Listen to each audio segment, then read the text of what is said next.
አቤት ውበት አቤት ውበት! ፍቅርዬም እንግዲህ ዛሬ በአዲስ ነገር መታለች ማለት ነው። እንግዲህ ሰለመች ትላላችሁ ቤተሰብ። ሰላም ሰላም፣ ጤና ይስጥልኝ ውድና የተከበራችሁ ቤተሰቦቼ እንዴት ናችሁልኝ? በድጋሚ ካች ብዬ መጥቼላችኋለሁ ማለት ነው። እንዳጋጣሚ አሁን የገባው ሲገባ ፍቅርም እንግዲህ ከአንድ ሰው ጋር መታለች። አቤት ውበት! የምር በጣም የሚያምረው ነው ለመናገር ማለት ነው። ፍቅርም በድጋሚ ታሪክ ሰርታ አሳይተናለች ማለት ነው። የምር ትችላላችሁ፣ የምር ስሩ፣ ጎበዞች ናችሁ እውነት ለመናገር ማለት ነው። እና አበረታቱ፣ የምር አበረታቱ፣ ጎበዞች ናችሁ እውነት ለመናገር ማለት ነው። እና በጣም ነው የማደንቃችሁ የቡታየራ ዩቱበሮች፣ ዋው እያችኋለሁ። የእውነት እናንተ ናችሁ መስራት የምትችሉ ማለት ነው። እና በጣም ነው የማደንቃችሁ እውነት ለመናገር። ፍቅሬም እንግዲህ በአዲስ ነገር መታለች። እንግዲህ ማታ ጠብቁን በአዲስ ነገር ብላለች። እንግዲህ ምን የመሰለ የእውነት አበባ ሆኖ ነው የመጡን ለመናገር ማለት ነው። እና ድምፅ አለ፣ ዝናቡ እየዘነበ ነው እና ይራብሻችኋል ብዬ አምናለሁ። በጣም ደስ ብሎኛል።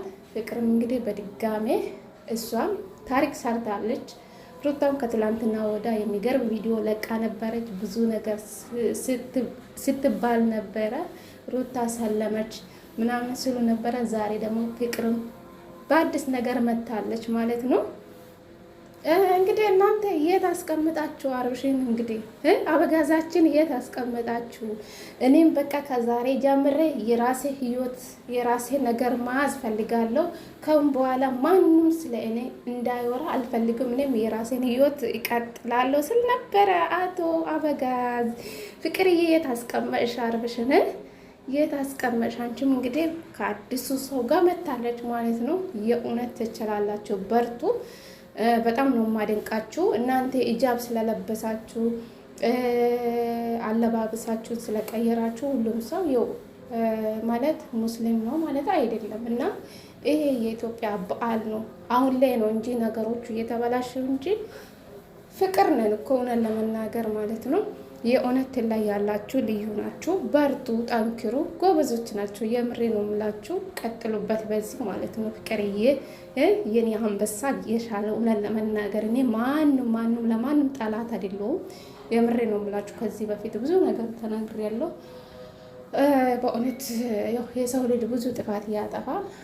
ከጥፋታችን ወደ ራሳችሁ ተመልሰናል ብዬ አምናለሁ። እኔ ይቅርታ ብያለሁ ከዚህ በፊትም ማለት ነው። ለመናገር እኔ ለማንም ሰው ጥላቻ የለኝም።